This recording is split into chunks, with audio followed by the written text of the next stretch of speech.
Hello guys, welcome to my channel Shikha vlog. আশা করছি তোমরা সবাই ভালো আছো, আমি ভালো আছি। তো কালকে আমি আইসক্রিম বানিয়েছিলাম, যে দেখুনি দেখে নাও। কালকে আমি আইসক্রিম বানিয়েছিলাম, তো আজকে আমার জমে গেছে। চলো আইসক্রিমটা দেখো, আমার দাদা এখন খাচ্ছে। দেখো হেভি লাগছে। কালকে বেল আইসক্রিম বানিয়েছি, আজকেও খাচ্ছে। অবশ্যই দারুণ লাগছে খেতে। আর যে কালকে ভিডিওটা দেখো দেখে নাও। আর চ্যানেলটি যদি সাবস্ক্রাইব করে সাবস্ক্রাইব করে দাও, আর লাইক কমেন্ট শেয়ার। চলো ভিডিওটা কন্টিনিউ করি। এখন এই আইসক্রিম খাচ্ছে। তো চলো দেখো, আমার মা এখন তরকারি বানাচ্ছে, তোমার সাথে শেয়ার করছি পরে। চলো। তো গাইস দেখো, এখন আমার দাদা আমের শরবত বানাবে। তো কী করে বানাচ্ছে তোমার সাথে শেয়ার করবো। আমের শরবত দেখো, দুটো হাতে আম নিয়ে নিয়েছে, গাছের আম পেরে নিয়ে এসছে খানিক আগে, নিয়ে এখন বানাবে। তো চলো, পুরাবি না? তো গাইস আমরা হাতে বানাবো, আমটা পুরাবো। গ্যাসে পুরালে বেশি বেশি ভালো লাগে না, টেস্ট লাগে না। তার জন্য দাদা এখন বলছে আখায় পুরাবো, দেশি স্টাইলে বানাবো। দেশি স্টাইলে খেতে বেশি ভালো লাগে। তখন দাদা দেখো আসছে আখাতে পোড়াবার জন্য। চলে এসেছি। দেখো খ্যাটটা নিয়ে চলে এসছে কুড়া থেকে। তো গাইস দেখো বাইরে কত রোদ, আর এখানে আমরা এখন আম পোড়া করছি। তো দেখো দাদা প্রথমে আমটাকে ভরে দিচ্ছে, তারপর আগুন লাগিয়ে দিচ্ছে। দেখো গাইস এপিট উপিট করে ভালো করে পুড়িয়ে নেবে। এটা খ্যাটটাও বেশি জ্বলে গেছে, হয়নি, তার জন্য এদিক থেকে দিয়ে দিচ্ছে, উপর দিক থেকে দিয়ে ভালো করে এপিটটা পুড়ে নেবে। তারপর নেক্সট পিঠটা পুড়িয়ে নেবে ভালো করে। এপিট ওপিট করে দুবার পুড়িয়ে নিতে হবে গাইস, নাহলে ভালো হবে না আমের পোড়ার শরবত। তো এক পিঠ হয়ে গেছে, তারপরে তোমরা বাইর করবো। দেখো বাইর করে নিয়েছি, বাইর করে আবার নেক্সট পিঠটা দিয়ে দিচ্ছি। মানে এদিকটা হয়েছে, আর পরেরটা দিয়ে দিচ্ছি, দিয়ে আবার দিয়ে দিচ্ছি আগুনটা। তো দেখো হয়ে গেছে, আবার হয়ে গেছে, আমরা বাইর করে নেবো আমটা। তো দেখো ভালো করে পুড়ে নেবে সবাই। বাইর করে ভালো করে ধুয়ে নিচ্ছি আমরা ঠান্ডা জলে। তো ধুয়ে ছাড়িয়ে নেবো এটাকে ভালো করে। ধুয়ে ভালো করে ছাড়িয়ে এটাকে আমরা শরবত বানানোর জন্য ম্যাশ করে নেব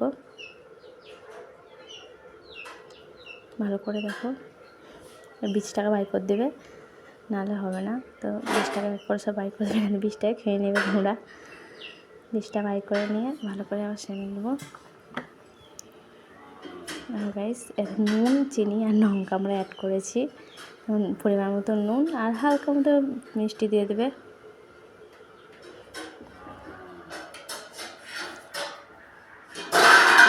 ভালো করে মিক্স করে নেবে নুন চিনি নিয়ে।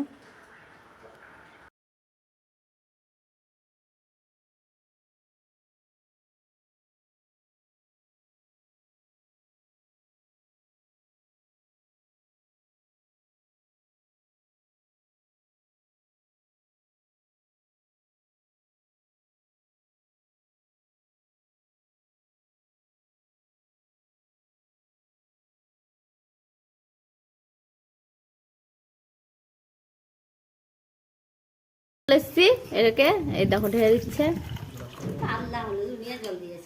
এই দেখো সেটা আমি ট্রাই করি। জল লাগবে, এখন জল লাগবে, ভালো আছে। নুন কম আছে, নুন অ্যাড করি। নুন দে দিন দেখেন তো আমার দু হাতে ঠু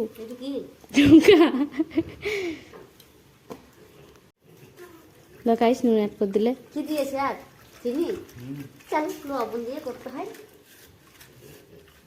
চলো খেয়ে দেখি। ওটা কি করছে ঘুরি ভালো আছে খেতে, হেভি টেস্টি। আমাকে দেখ, আরে এই আমি যে লবণ দিয়েছি, হ্যাঁ দেখ সব খেয়ে দিলে ছাগল টক লাগে না গাইস, হেভি লাগছে। আর মা টেস্ট করবে এবার। বুঝে তুলবে না। আইস অ্যাড করবে, ঠান্ডা হয়নি তার জন্য।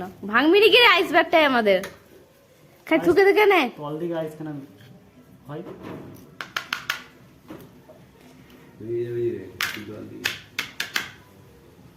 অত লাগবে না, অত তো লাগবে না, আমি জানি।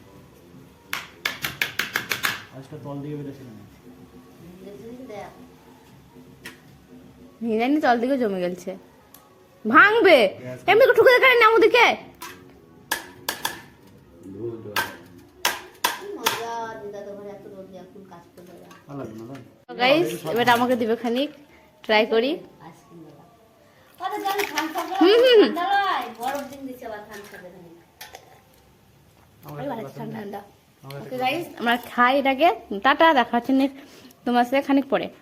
তো তো গাইজ ভিডিওটা এখানে শেষ করছি, দেখা হচ্ছে নেক্সট ব্লগে। যদি চ্যানেল সাবস্ক্রাইব করেন প্লিজ সাবস্ক্রাইব করে দাও, আর like comment share. Bye bye. আর যে আগে ফার্স্ট পার্টটা দেখুনি আইসক্রিমটা দেখে নাও। Okay bye.